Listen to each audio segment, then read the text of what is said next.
literally blown up in Afghanistan. Marine Corps veteran Brandon Bailey says he is here today in part thanks to a little luck, determination, and a guardian angel. Anchor Craig McKee explains in this week's Homefront.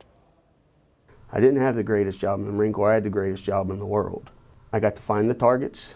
I got to track the targets. And then when their number got called, I got to go knock on their door with about 2 pounds of C4 and 17 of my best friends. Brandon Bailey was on the way back from one of those missions on January 24, 2009, when his world literally exploded when his fortified Humvee ran over an improvised explosive device. I went end over end with the truck. Brandon was pinned underneath this mangled Humvee after being blown 138 feet away from where the IED exploded. I had been crushed underneath the truck and rotated 180 degrees at the waist. I had shattered my pelvis that came out of the inside of my right thigh.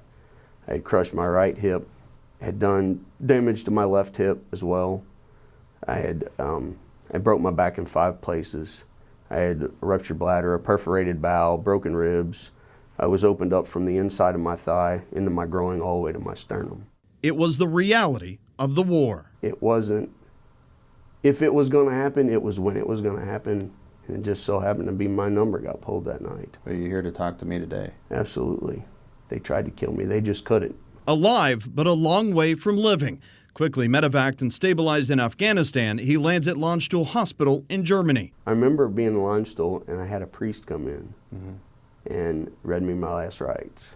It would turn out he wouldn't need his last rites and soon found himself back in the States where his long road to recovery began at Walter Reed Medical Center. So far I've had 28 surgeries. More pending? Yes. That recovery continuing today, and part of it thanks to a guardian angel he didn't even know. The Simplify America's Fund, they had contact with my parents before I ever knew anything about them. To be able to help ease some of the financial worries from them is, I don't know, it fills my heart. Janine Canty is the senior director at the Simplify America's Fund, a nonprofit that helps support loved ones financially while their service member recovers. We work as hard as we can to make sure that they don't feel that crunch, and we can help with airfare.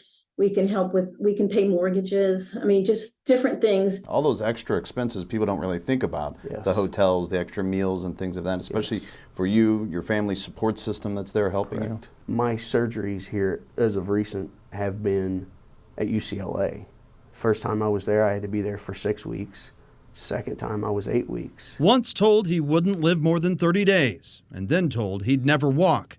He continues to prove them wrong. Since 2009, the fund has been there by his side, and he says knowing his family wasn't hit with extra travel or hotel expenses to support his recovery was a huge relief. Service members, we go through it, but it's the family's home. I mean, they're the ones that really, they deal with a lot. Yeah. We just try and stay alive.